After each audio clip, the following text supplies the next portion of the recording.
Hi, I'm Celso from guara.ca, and today I want to share with you how to make the shader that I made for the Muse project. By the end of this video, you're not only going to be able to recreate this shader from scratch, but you can download it from the link down below and reverse engineer or play with it, just do whatever. And by the way, if you're also trying to create your own project and you need some guidance, I'm opening 3 spots for a mentorship. If that's something you're interested in, just email me for more details. By the way, this is not a quick and fun tutorial, it's a long, boring one. And that's because I don't want you to follow step by step and do exactly what I did. I want you to understand what I did here and use this for your own creative process. And for that reason, I left some mistakes in the video. I didn't edit those out. If I use the wrong node, you're gonna see that I used the wrong node and I just replaced that with the right one, with the proper one. Because that's how my mind works, and I want you to go with me through the thinking, to the thought process, and not just copy. Okay, so let's start from scratch. I have my layout thing open here. I have my model loaded with no lights, no material, no nothing. So before we do anything, just make sure you have Node Wrangler turned on the add-ons. Node Wrangler. That helps speeds up the material workflow a little bit. Okay, let's go into the render tab. Make sure you have Eevee on. Okay, let's turn on render view. Make sure you are on under the render tab here. Make sure Eevee is on, shadows are on, and ray tracing is enabled. It gives you this soft ambient occlusion thing that if you're using an older version of Blender, you might have to turn on ambient occlusion as well here. And there is no ray tracing. Under material, right now we have nothing, so let me select the face and add a new material. And I like to drag from the lower left corner here and make a second view. And this one is going to be my shader editor. The reason why I prefer having the shader editor on one of those, like as a side split instead of a top and bottom, is because when I'm working on characters, right now I just have the face here, but it's still pretty vertical, right? If I had it a car or something that was more horizontal, I would do the other way around. So that's just to maximize my viewports. So before I do anything with the shader, I'm gonna do Shift A and create a light. In this case, I'm gonna create a point light for now. To be honest, any type of light is gonna work. I just wanna start with this one. So this is gonna be my main light. And I'm gonna be using a 3-point light. So we're gonna need 3 lights here. If you have tried any NPR style shader before, most of them start from the same nodes. Shift A, search, and I'm gonna look here for the shader to RGB. So this has been the most important node in Blender for the NPR style. So I'm gonna create also, actually I'm gonna use this principal BSDF here. And what we're gonna do is we're gonna plug this into the shader and the color here to the surface. So looks like nothing changed there. Let's add a color ramp in between. And here's where the standard NPR shader workflow kind of takes you, right? Like you can clamp this color ramp and decide like how dark the shadows are, how sharp the transition is. Before I explore this a little bit more, let's add a couple modifiers here. Let me show you the topology for a quick second. I did keep the topology very, very low, and I'm using creases here to define the object, to define the face a little bit more. So I need a subdivision node, so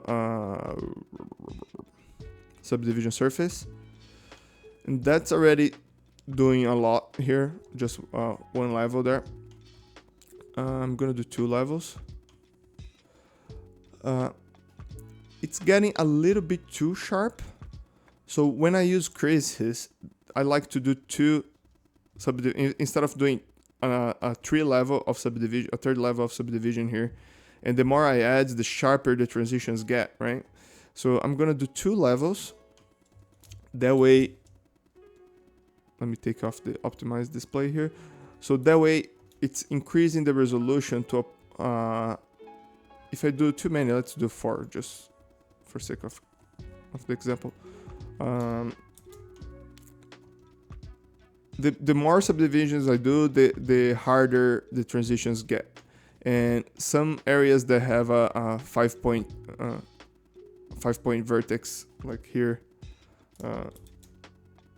they start like acting up a little bit, right?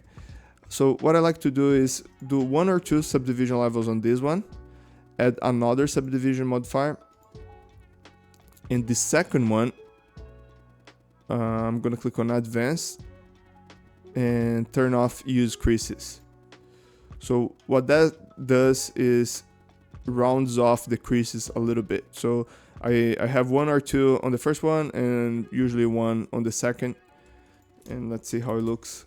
So it's giving me the sharpness level that I wanted. So you know, it softens up a little bit that chisel look that I'm going for. So I'm gonna clamp this a little bit and darken a little bit just so we can see what it's doing a little bit better. This might not be what I'm going for later on. So this is not what I'm gonna be hooking up to the actual shader output, material output. This is gonna be plugged in to separate shadows from the actual object color by using a mix shader. So let's add that. Let's add the mix shader here. And you see right now it's set to 50-50, 0.5. So I'm gonna add that to the factor. And let's add a simple diffuse BSDF here and duplicate it. And I'm gonna add colors to those just so we can see what we're doing. And plug this one in. Okay. So now if I increase or if I decrease the roughness, you're gonna see like that also changes how much those colors are spreading. But it's pretty clear that the highlights are coming from the blue and the shadows are coming from the reds.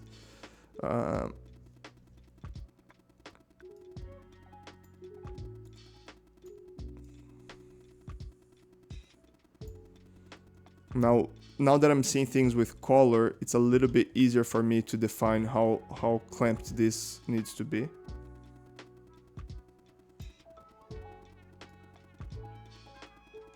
Because when it's black and white, it gets a little bit, you just see the gradient, right? Like, so you want something that kind of works, something that gives you more volume. We tend to opt for that. I'm actually gonna hide everything that I'm not working on right now. So here is where the secret sauce start to happen, because I have isolated shadows from average light, right? Like, so I have one light source and this is working great. The moment I add a second light source, so let's say a backlight, a rim light, like it's affecting the shadows there, but it's not giving me a third color here yet, right? So I'm gonna make this one super strong to better illustrate. So right now it's at 10.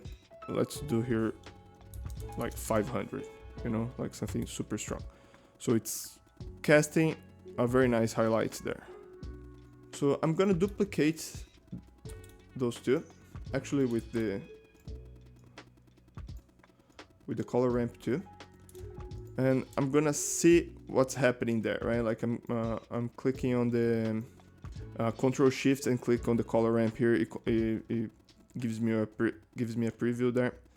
This time I want to isolate the strong highlight. So normally what I do is I just clamp the other way, right? And this gives me a pretty decent result. So let's just roll with this for a little bit. I'm gonna duplicate this as well, and let's put this this mix shader into the lower option here, and I'm gonna create some green just to RGB, you know. Position this into the second one. Let's make this one visible there. I will change this to what? Well, actually I didn't need to do that because I'm gonna plug this in there. Actually, those two need to flip, and takes a second. There you go. So I have now isolated my rim light from my main light from the shadows, right? So let me organize here a little bit so it doesn't get too confusing. So my green, my red, my blue. And so far so good, right? Like, looks great. I have isolated enough. The problem begins when you have, let's say, if you have multiple light sources for this, or if you even a stronger light here, right? Like, because right now it's pretty mild there. So if the light's a little bit stronger here, it starts to affect and giving me my third material into areas that I don't want. And if it's a single image like this with a single object, it's very easy for you to dial the lights for the specific case that you need. But as soon as things start moving in animation, this is going to be a problem. You know, like, you're going to catch highlights where you don't want, and the rim light is going to start appearing on the middle of the object, and that's not what I'm looking for. So just like increasing the intensity of the lights just a little bit, right? Like by 3. So I had a 10 before, now I have a 13, and it's already like giving me problems here. And so how do we fix that? So this is the secret sauce, and I took this from Lighting Boy Shader. That was a great add-on, too bad they stopped updating. So let's add here Shift A, separate color. So the whole secret is around this node, separate color. I'm gonna turn those into actual normal colors for a little bit, like, just so we don't get confused with the next step. So the blue, it's the main color. My shader for my project is black and white. Right now I'm gonna do in color, just so it's a little bit easier to visualize. So let's do like sunlight's skin color here. For, let's say this is what I want for the base. For the shadows, let's do like much darker, and like, that's temporary, right? So darker, and let's go with like a dark purple, you know, just to illustrate. And the highlights, let's say like it's the strong light on the back, let's say it's the sun, so let's put a very nice bright orange here. And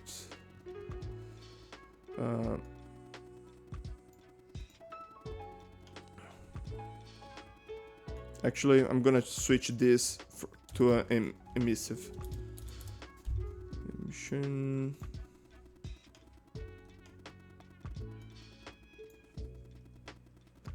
Let's do 10 here, just to really pop. 5. Doesn't matter, right? Like this, I just want to abandon the RGB light scheme that color scheme that I had, because we're gonna be using the RGB light scheme for this now. Actually, let's keep it simple. I'm just gonna duplicate one of those. Actually, I can use this one. This is not being used for anything now. So I'm gonna click this into another shader to RGB. The color here, I'm gonna plug into the color here, and now it's separating red, green, and blue. And I gotta remember to change the color from this shader to back to neutral gray or white. Let's do white. So right now we only have 2 light sources. I'm gonna select the first one, and that's gonna be my my main light source, so I'm gonna color it red. And the way I'm gonna do it is just going to the RGB values here, and red is 1, everything else is 0, because I want a pure red. So back to, and let's do the backlight green, because that's what we had there. So just same thing, I'm gonna keep the green at 1 and everything else down to 0.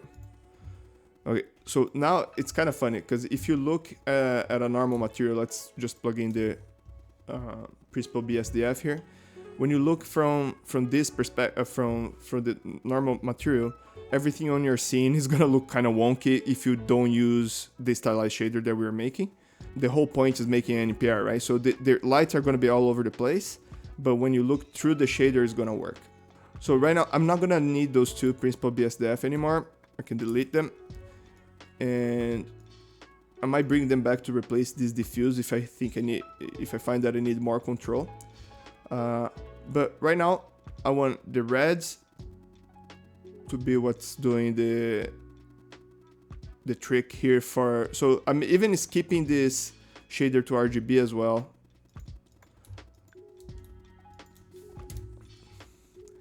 because I already have one here, and this single material now is gonna feed all three colors, right? So the red is our main color that's gonna go into this lower one, and the green is gonna be the back color, the backlight. So we're gonna plug this into this one. So let's take a quick look on how this looks with the, like, just back here into this, and now let's look through our actual shader. Okay, so things are very different now, right? I successfully isolated the backlight from the main light, but it's isolated, but it's not working because this shader here, if I look through it, so Control Shift and click on it, this shader is being affected by the colorful lights, right? So that's not what we want. So we want to send forwards the color information only, not a new shader, because this is the shader that's actually being affected by the lights and being split and everything. If I have another diffuse or Principal BSDF here, that it's gonna affect again, and I might have to do the whole thing again. So I have two solutions that I can do here. One, it's having another shader to RGB here and actually send RGB values at the end instead of sending a whole shader value at the end. The other option is just use emission shaders for all three here. So that's what I'm gonna do. And instead of having 5 like I have on that one, let's keep at 1. And this one is gonna be black because this is the shadow one. Actually, let me have this one plugged in. So not gonna make much difference when I replace this black shader here, but let me duplicate again. So let's put whatever skin color that we had before here, and plug this emission one into where that green is now.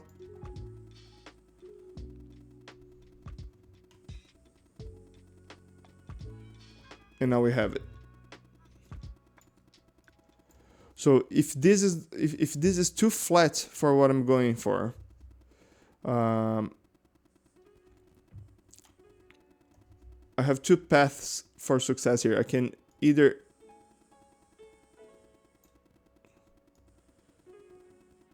start playing with my clamps here again and softening the shadow and trying to get a little bit more volume.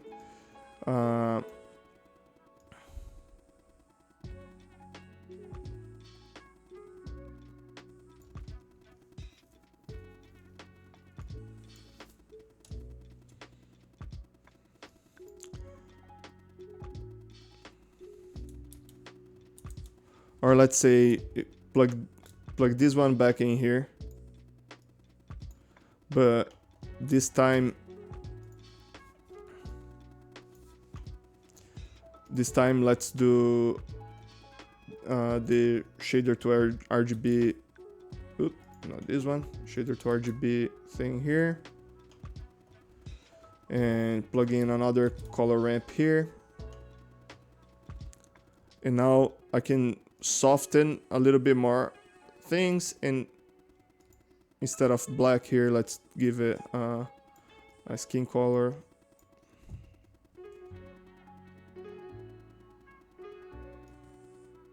Like a darker skin color. This would be actually like my painting that I would be plugging in here, not just a color, but you got the gist of it, right?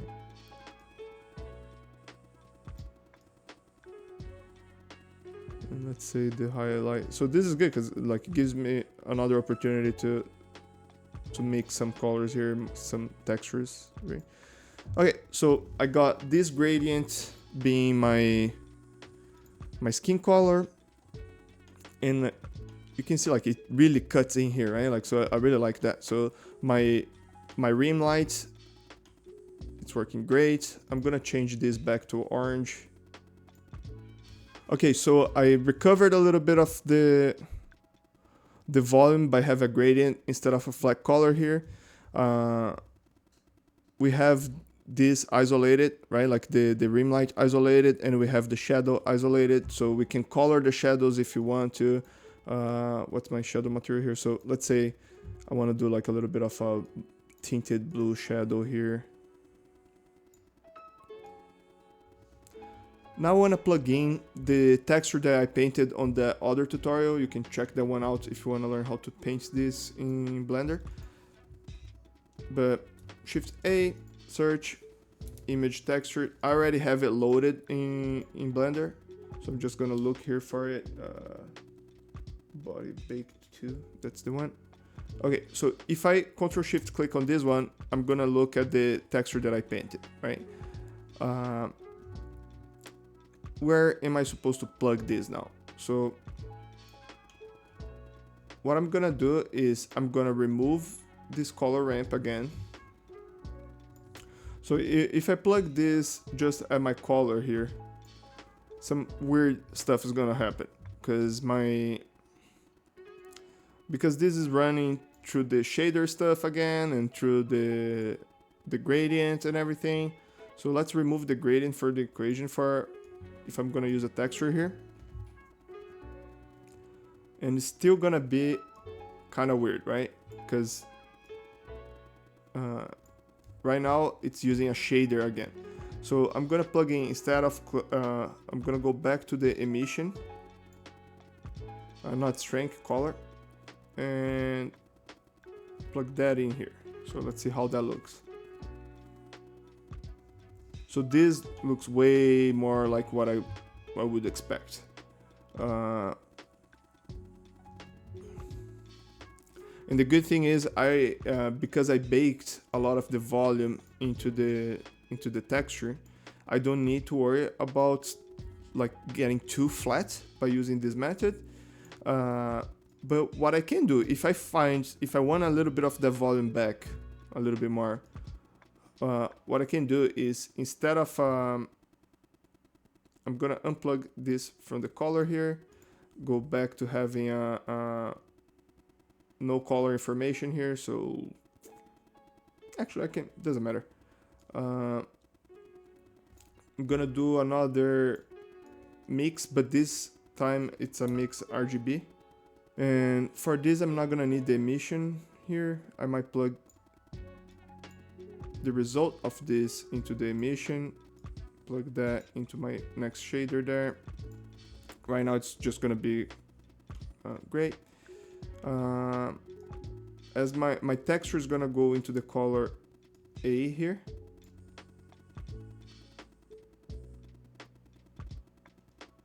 Like to factor of 1, so whatever I plug in on the bottom, it's on top. And I'm gonna switch this back to black, remove the, actually I can just create duplicate this one that already has. So I don't want colors for this, so let's go with black and white here. I plugged into B. I'm gonna plug this into factor instead. And on B, I'm gonna use my texture here on both A and B, but I will be adding a curve modifier here, so RGB curves. I want the color coming here and this going into B. So right now it's just gonna look like the exactly what I had before, but I can darken the shadows by lowering the midpoint here. And I have the other way around, so I'm just gonna flip those. There we go. So now I can bring back some volume by darkening whatever is on the shadow, and the shadow in question is like this soft color ramp now, instead of being the harsh one for the actual shadow. So I have two shadows to control now. I have this shadow that's dictating the volume of everything. So let's adjust things a little bit here just so we can better. So there's no point on clamping this one like we did for the shadows, because that's the one that we already have. So I want a very soft transition on this one, right? And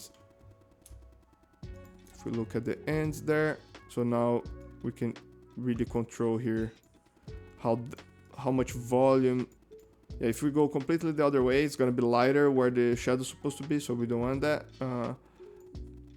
And I just want to darken based on the light, a little bit of darkness based on the light, so it removes a little bit of the uncanny of having some painted shadows in there, because this is gonna complement the painted shadows. I'm actually gonna change this light from point to area, just for us to see how it looks with some softer lights.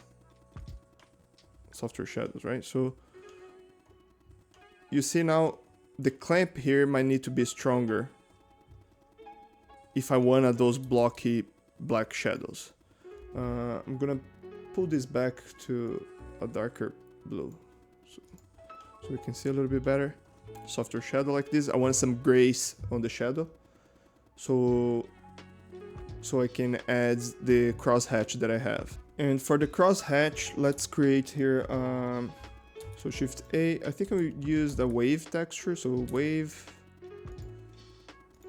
And I'm gonna plug this straight there, just for me to better see what I'm doing.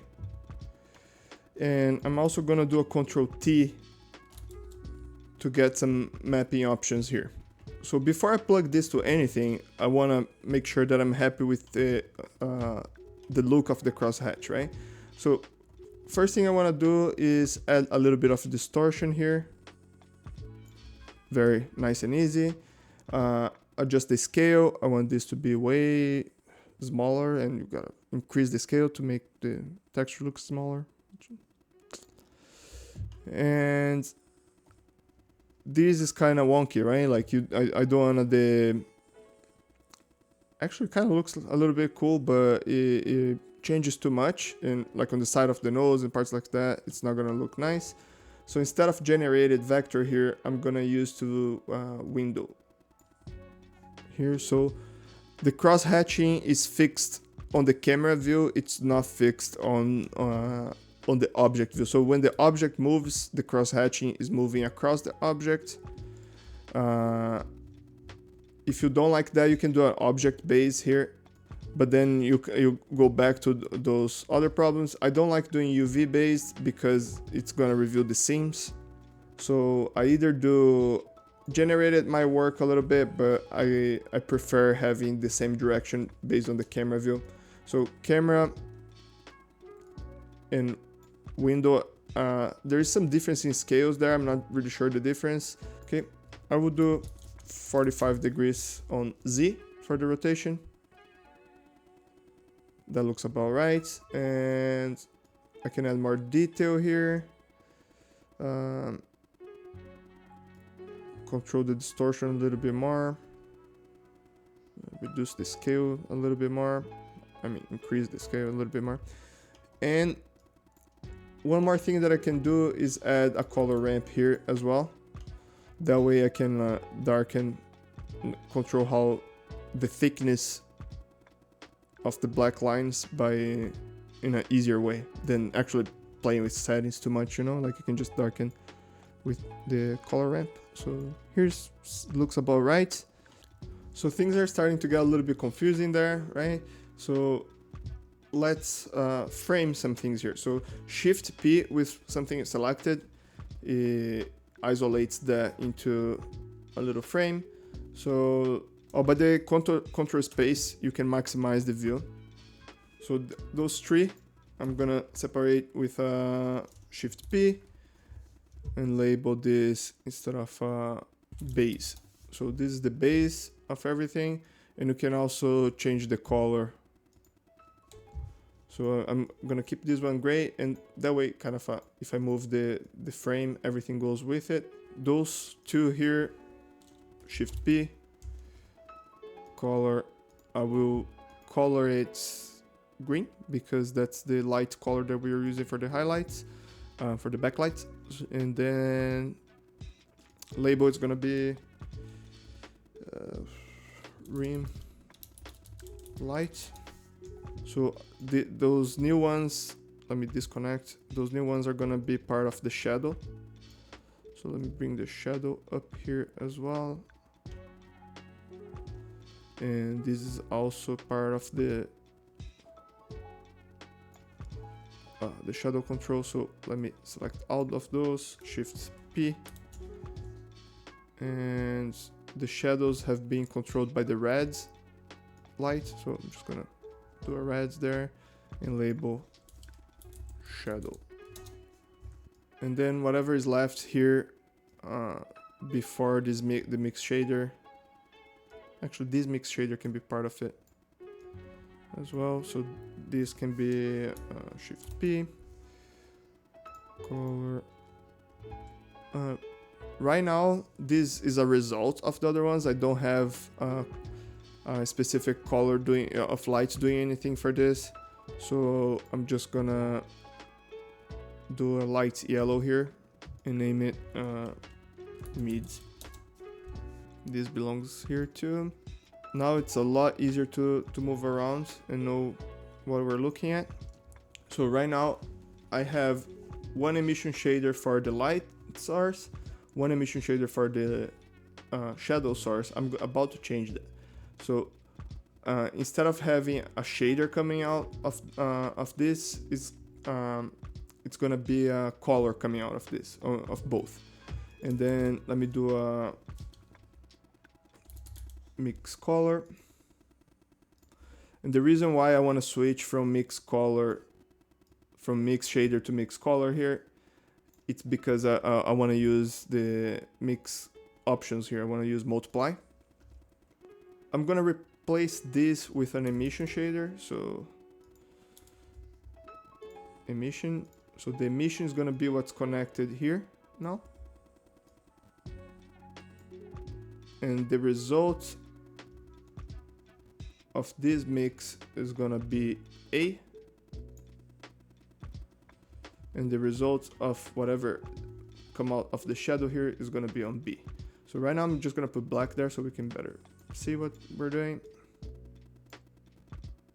Actually, black's not gonna work. I'm gonna do white for now. Because on multiply, white does nothing, right? So the result here, I'm gonna connect to this emission. So right now, supposed to go back to what we had before. Let's take another look on this.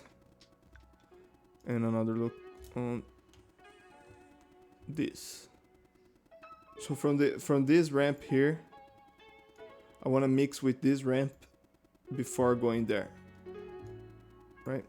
So let me add another mix color here, and that's the first one we're gonna look at. So put this one, Ctrl Shift click on this one, mix. I think I'm gonna change here to overlay. Let's plug this one in on A. Factor I will change to 1, and this one we're gonna plug into B. So it's I see the start of it, right? Let me put this clamp here. So now we can control from solid black to the crosshatch there based on how soft the shadows are. So whatever is gray on the shadow, it's gonna have the crosshatch. Whatever is like dark gray is crosshatch, pure black is pure black. It's like a solid color. So I want something like this. And now let's take a look here. This multiply here is gonna get the result of this on the top. And let's just look at this see what we're getting from that. Perfect. So it's a little bit less obvious now with all the other stuff on top, right? So let's see the whole shader. Those two are just confusing stuff, so I'm gonna delete them. Now that we're seeing with the actual colors, we can, I think like my black is too black there, so I'm gonna push the other way to make the lines a little bit thinner. And I think the scale, now that I'm seeing in context, it's actually pretty good. Oh, I think I made the lights too strong as well, so this is gonna dictate. So let's do 20 here. 10. You see, like the weaker the light, the more shadows we have there. Like the softer the shadows we have there, and the more this pops back. Now, remember that we did this curves here.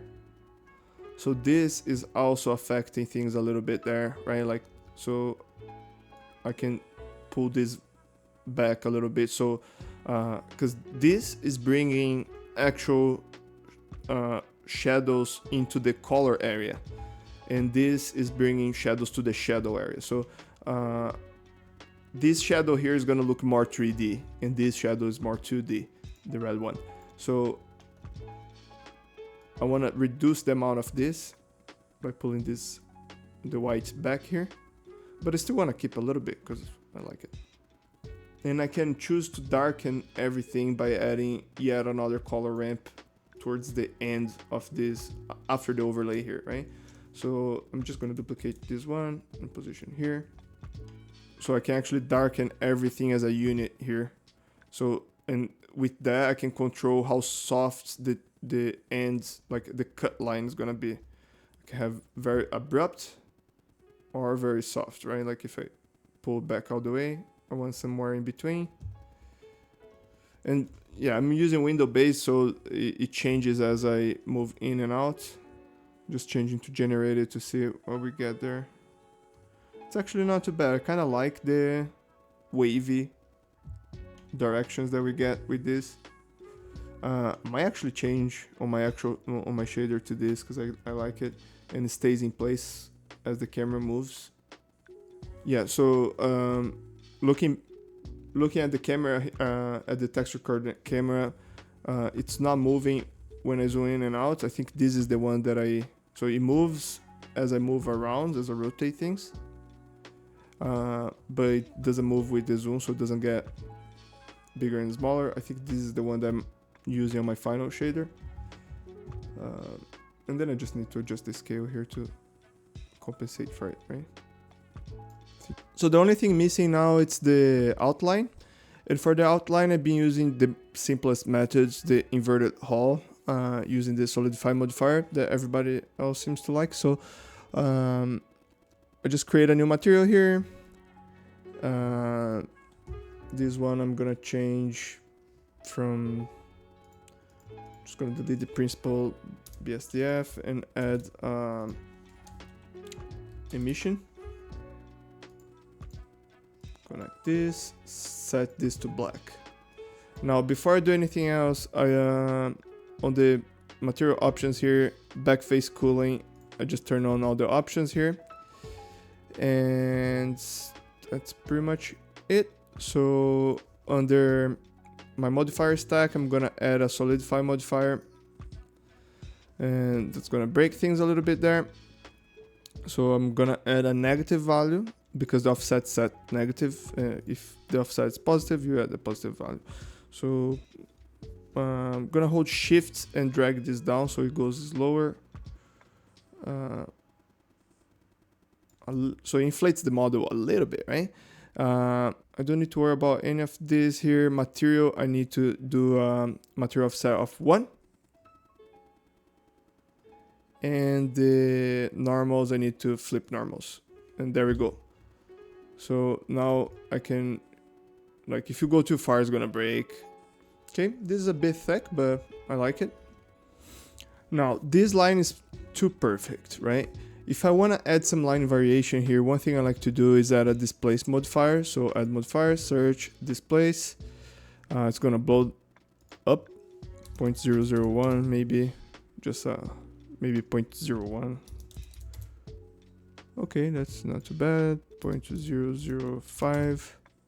Okay, so I want the model to inflate a little bit so I can see what's going on. I'm gonna add a new texture here. And under the texture tab, I'm gonna change that from image, like texture 7 here, image or movie. I'm gonna change that to clouds. And this is the texture that's applying. You can already see some line variation, right? Like this is thicker here than here. We control that with size here. So too little is gonna start adding artifacts. Let's do 0.07. Maybe 5. Okay, 0.05 seems to do the trick here. So let's go back to the modifier, and if I increase here, let's do, so it's 0.05 here, let's do 0.01. So making it bigger so we can see better what's happening. You see that's deforming the forehead. So this clouds modifier, this displace modifier is applying both. It's being applied both on the outline and the object itself. I don't want that. I want this to be applied only on the outline. So how do we do that? Let's go back here to the solidify. And first we need to create that under here. So this is already rigged. That's why there's so many vertex groups here. So I'm going to create a new one, and I'm going to name it outline, just outline. And under material, so that's a blank vertex group right now. Under solidify again, under shell here, I'm going to type outline. And same on the rim, I guess. Anything that's the outline material here, the solidify, it's getting this outline vertex group. So now under displace, I choose the same one here, and boom. Now it's only affecting, you see, it's only affecting the whatever is on the outline material. I'm getting some artifacts here on the eyes, and any crease pretty much it might cause a little bit of a problem there. But also everything is a little bit too thick here, right? Like that, so that doesn't help. So strength here, I'm gonna lower a little bit because that was one thing that we did there. It was increased, so that's already gonna help.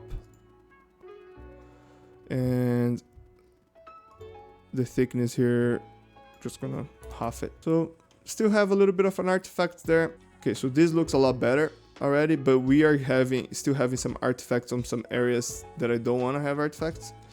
And usually it's any parts that's thinner, right? Like thinner with creases, it kind of starts causing problems. That's with or without this last step. It's just more noticeable with it. So if I turn it off, it disappears, but if I zoom in, you can see it's still there, right? Like this, it's a consequence. So the only way to clean that up with this method is sacrificing have the outline here on this angle. I don't mind sacrificing that, so I'm gonna show you how to clean that up too. And it's very similar to what we just did for the clouds modifier there. So let me turn that back on just to see, increase the strength a little bit. Let's see. Suppose this is what we actually wanted here. And just going back to the texture here and adjusting the size too. Okay, this looks better. The eye, it's giving me a crease there that I don't want to see. So the way I go about cleaning that up is creating yet another vertex group here. This one's going to be called outline removal. I'm just going to go into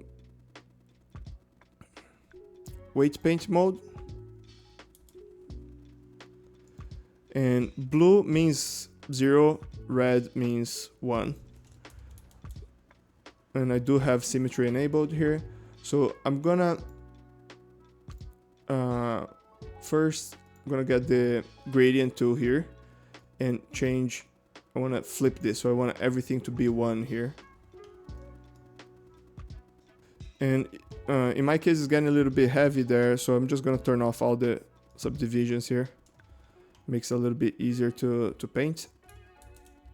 And back to weight painting. Now with this brush, weight, I'm gonna set the weight to 0. And paint out the areas that are causing problems. And now if I go back to my, I did some mistakes there, but mistakes happen, right?